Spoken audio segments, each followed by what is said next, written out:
Hello. Right. We're slightly late today. I remember in England there was a show called The Goon Show. And there was a wonderful line out of it said, "Suddenly nothing happened," which I thought was brilliant. Anyway, we are now in the Paderewski Day, which means that Paderewski's music is going to be played here, which is a wonderful experience, actually. I went to the award ceremony, well, you could say the exclusion ceremony, last night at 6 o'clock. And of course, it's a rather cruel thing and platitudinous. In fact, it's extremely difficult to exclude anybody. Really, it was. The level is very high, and also level is not so different. I mean, there are no poor pianists here at all, of course. Paderewski's music, which forms part of all of the recitals or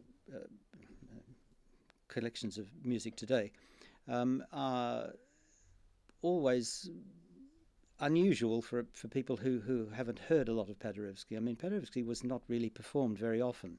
We had 10 years ago, I hardly ever heard it, and certainly the concerto was very rarely performed, but we hear it quite often today.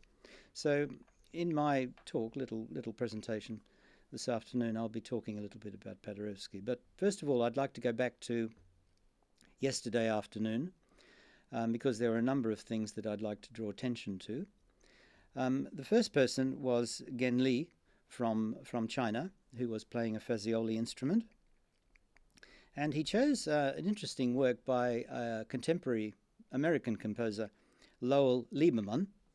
And the name of the work was Gargoyles. It dates from 1989, so it's really quite recent.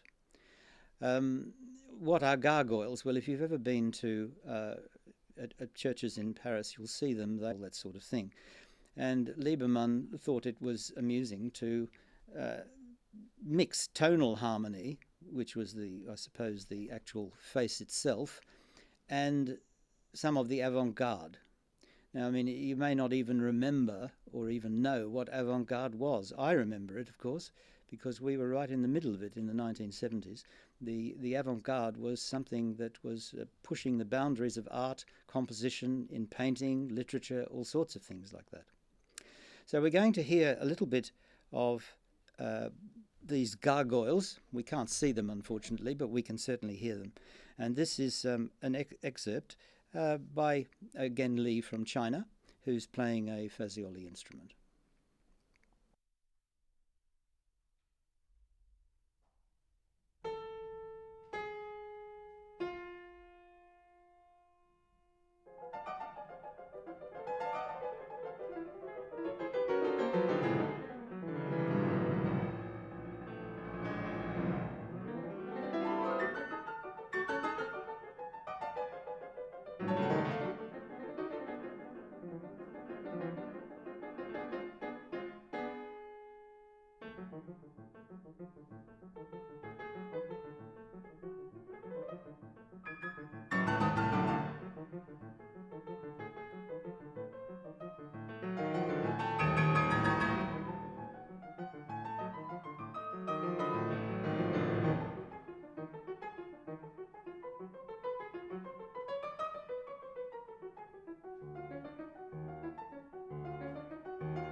Right, and then we move on, and she gave an extremely good performance. I mean, really, exactly. Well, Gaspard was a Persian, and he was the guardian of the treasures. So Gaspard de Louis means treasurer of the night treasures, if you like. Treasurer of the night. And what was important about this suite of Ravel is that it was based on poems by Aloysius Bertrand, who was a French romantic poet. And it's in three movements. I won't be playing the three movements again, although I would like to, of course. The first movement is about a water nymph, Ondine. And I would like to read a little bit of the poetry associated with this particular inspiration of Ravel's, because the poetry is rather extraordinary. For Ondine, the poem goes, "Listen, listen, it is I. It is Ondine who brushes drops of water on the resonant panes of your windows, lit by the gloomy rays of the moon." This is a wonderful, because Ravel is brilliant at creating a feeling of water, and on the piano, and you can in Ondine, the water nymph Ondine, you can imagine her swimming and being very seductive. The next movement was le gibet. A gibet, of course, is a scaffold. It is ominous, and it is evil, and it is threatening, and so is the poetry associated with that. What do I see stirring around the gibbet? Faust. Ah, that which I hear, was it the north wind that screeches in the night, or the hanged one who utters a sigh on the fork of the gibbet? Well, so that we don't all get terribly depressed today, I thought I will play something from the last movement, which is known as scarbo.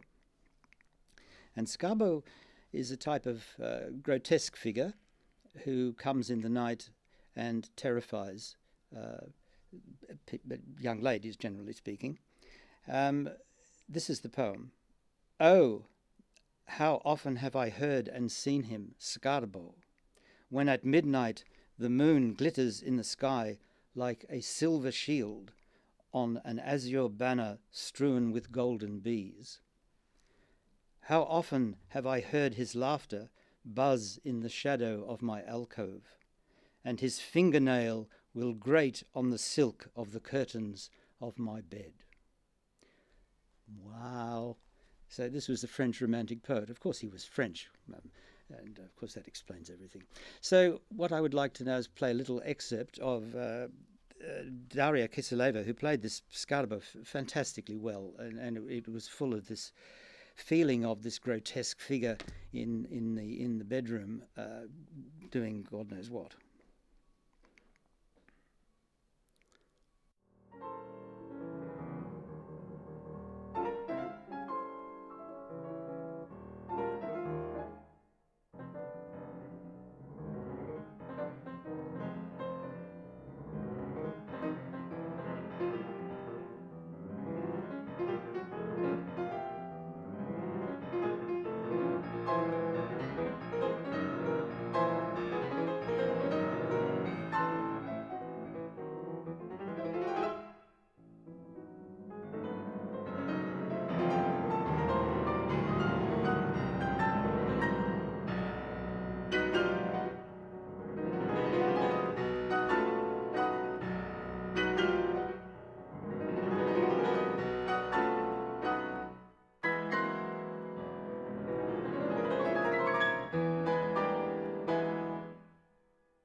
Yes, so it's actually, by the by, one of the most difficult pieces of music in the piano literature. It's extremely demanding on the pianist. And it has, I love Gaspard. There's a very great pianist who gives one of the great, is Paderewski. When in an early recording of Gaspard, it's absolutely mind-boggling. So if you're interested in the French Romantic view of life, Gaspard's the piece of music for you. Right, on the same afternoon, we had a lady from Korea, the Republic of Korea, Linda Lee. And when I saw the program, I was quite surprised because there's Brahms on it. And you don't often see people choosing Brahms in the first stage of a piano competition. But she chose the Seven Fantasies from Opus 116. And I'd like to play the Capriccio, which is the Capriccio that actually ends this work. And she was playing a Fazioli instrument. Thank you.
Yes, it was wonderful. Brahms, actually. I'd love, of course, in the intermezzi of late Brahms.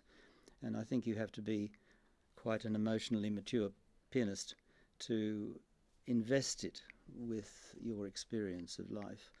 But this was a very fine performance by this young lady. So we move on to this morning, which was the first part of stage 2, and a lesser number of pianists with some larger works. Leonardo Pierdomenico, who we heard playing the Clementi yesterday, he decided to play the Paderewski pieces, of course, which we have to do, and a piece by Rameau, which was really quite good. There's been a little bit of interest these days in transferring what was considered to be purely harpsichord music to the piano. I find this fascinating because actually Grigory Sokolov transfers a lot of Rameau to the piano, and not only Rameau. There's a composer you may have heard of, Froberger. I remember Sokolov giving an entire transferring this music, and what happens, I think, I've listened to a lot of it now because, of course, I play the harpsichord. What it adds, if you put it on the piano, it adds another dimension to the music, you know? There's an emotion comes into it because, of course, I have this theory of the blood system. It's much more... it's very hard to put this into language, you know, but the difference in feeling. But that's how I feel when I'm playing both of these instruments. So this Rameau suddenly became rather emotional, if you know what I mean. And I think that Bach on the piano also benefits in that way. You don't get that sort of machine-like presentation that some harpsichordists give us, because, of course, expression can't be increased. The dynamic can't be increased on a harpsichord. That's not what I'm going to give you an excerpt of, though, because he then played, finally, the Liszt B minor sonata. I think there's been a great interest, you know, recently, I think, in young pianists wanting to put their own individuality into an interpretation. Now, there's a very fine line, I think, between where you can express your own individuality and you go too far. It's this invisible line. And how do you know when you cross it or not? I mean, in other words, if you listen to historic recordings, like, for example, Friedman, or even Horowitz at times, or Joseph Levine, or all of these historical recordings, particularly Friedman and Godowsky or Hoffman, why are they permitted to go so far in their individuality? And yet at music conservatories around the world, they tend to produce rather a standardized product. And, you know, how individual can you actually be? Now, I've found Leonardo's view of the Liszt B minor sonata very interesting, because he emphasized a lot of the poetry in it rather than the driving forward drama. It depends how you see this work, of course. I haven't got time to go into the entire story behind the B minor sonata, but if you want to play it with some knowledge, you have to unravel what Liszt was actually trying to say to us. And I think Leonardo was trying to say something to us about this sonata. I have never heard so obviously the poetry in it that he produced. And I've just selected a little passage of the poetic view now, which we can hear.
Yes, so um, this was very delicate and very almost introverted interpretation.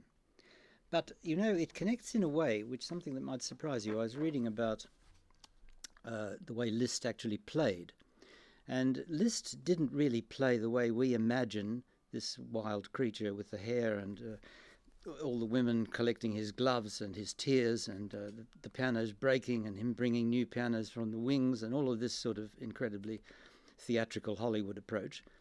Hans von Bülow, who actually had attended classes that Liszt gave in Weimar, he talked about Liszt playing as if it was like lace. Now that's something I never associated with Liszt's playing, is Venetian lace. But that type of approach, although how can you make up your mind? It's such a personal thing. Has Leonardo gone too far in this poetic view or not? For me, no. I think because I find the Liszt B minor sonata a sort of an opera of life, if you know what I mean. And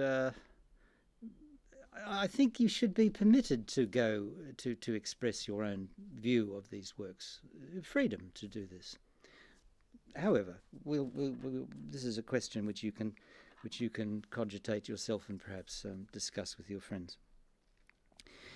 The next pianist I'd like to look at is Sergei Belyavsky from Russia. I liked his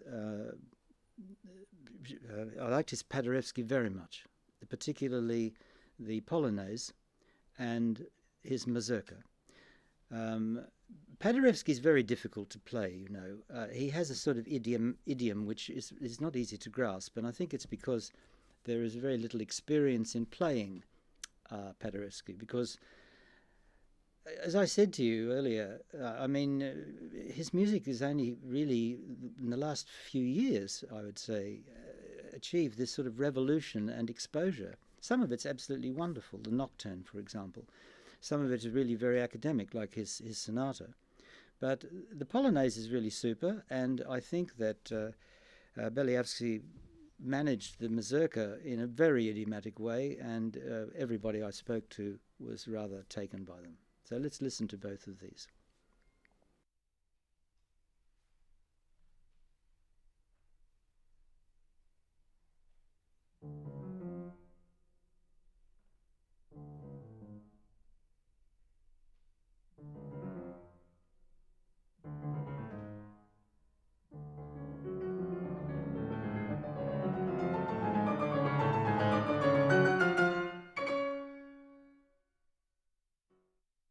Made an error. What I would like to say, I meant to say this. Belyavsky played the Polonaise. The Polonaise that I was wanting to play a little bit of was the beginning of the F sharp minor Polonaise by Chopin, because I was very, very taken by his opening of this Polonaise. It was very, very brilliant, very ominous, and full of implied defiance. Of course, this Polonaise is fierce in its defiance and its opposition to the partition of Poland and the occupation of the country. So I'd like to listen to just the beginning of the Polonaise in F sharp minor of Chopin, the way he played it. Just that for the beginning.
Yes, so I found great nobility in this performance of that Polonaise, and the opening was one of the most dramatic I've ever heard, I think.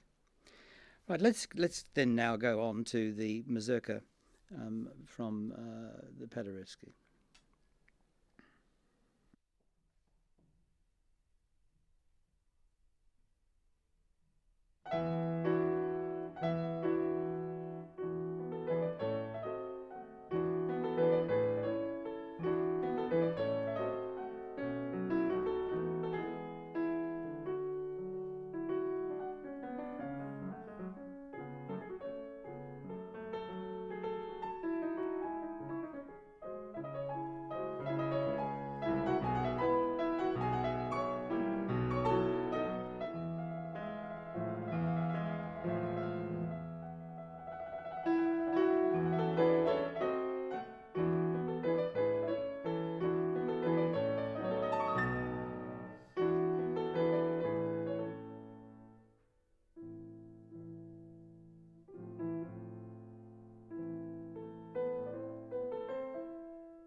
And just to come to the end of my little talk today, Kamil Pakholets, I thought gave a brilliant recital this morning, or really was the afternoon when he was playing.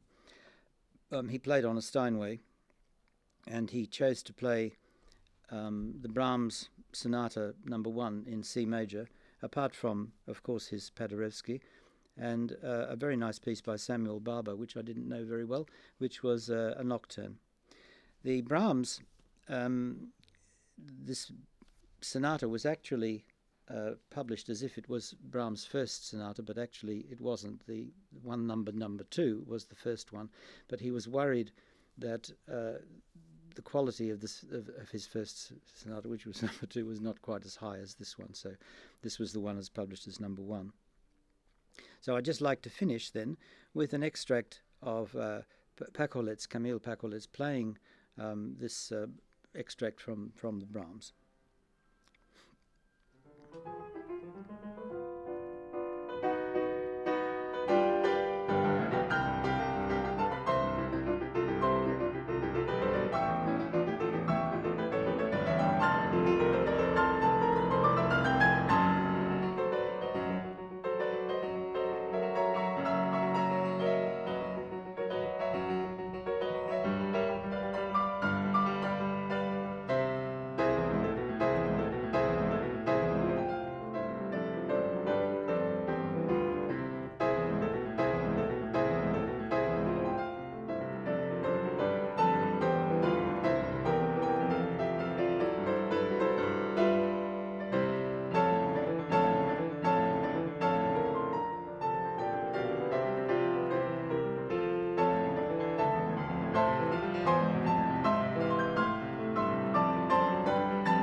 Yes, it was really brilliant. I mean, this sonata is really a symphony on the piano, a sort of preamble before Brahms,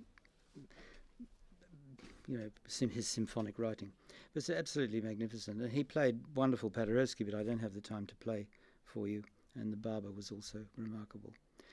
Okay, well, that's all I've got to tell you today, and I look forward to seeing you tomorrow. I hope you look forward to seeing me. Okay, bye bye then.